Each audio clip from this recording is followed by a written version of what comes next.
محترمو الله رب العزت ما او تا خصوصا مشران والدین تا یو ذمہواری ورکړی دا د کور نگهبان مشر د کلی مشر د علاقې مشر دا په ذمہ باندې الله رب العزت یو ذمہواری لګولې دا فرمایي الله رب العزت یا ایها الذین آمنوا قوا انفسکم واهلیکم نارا الله فرمایي اے ایمان والو تاسو خپل ځان او خپل اهل او عیال خپل کشران دا د جهنم د اور نه وساتئ وقودها الناس والحجاره بیا الله فرمایي د اور نه کم اور چې د هغې خشاک انسانان دي د هغې خشاک هغه کاڼي دي د داسې اور نه خپل ځان او خپل اهل او عیال وساتئ بیا الله رب العزت مخکې یو بل خبره ذکر کوي الله فرمایي د هغې باندې چې کومې ذمه دارانې ډیوټۍ والا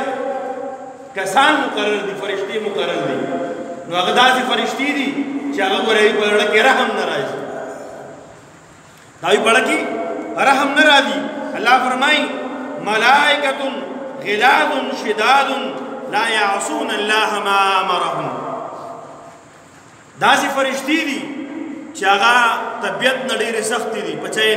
زړه نه نرمېږي که انسان هر څومره چغې ووایي په جهنم کې انسان هر څومره چغې ووایي د دغې فرشتو زړه نه نرمېږي رحم پکې نه راځي په زړه کې او بیا فرمایي دوی هغه څه کوي چې الله ورته کوم حکم وکړي بس الله ورته حکم وکړي چې پلانکي بنده له دا سزا ورکړه په جهنم کې بیا هغه د هغې پابند دي د الله د حکم پابند دي الله فرمایي د الله د حکم نه علاوه هېڅ هم نه کوي ویفعلون ما یؤمرون او هغه څه کوي چې کله کوم د الله حکم وکړي د الله د حکم نه علاوه بل کار نه کوي موتا د الله رب العزت د فرشتو د طبیعت تذکره وکړه د جهنم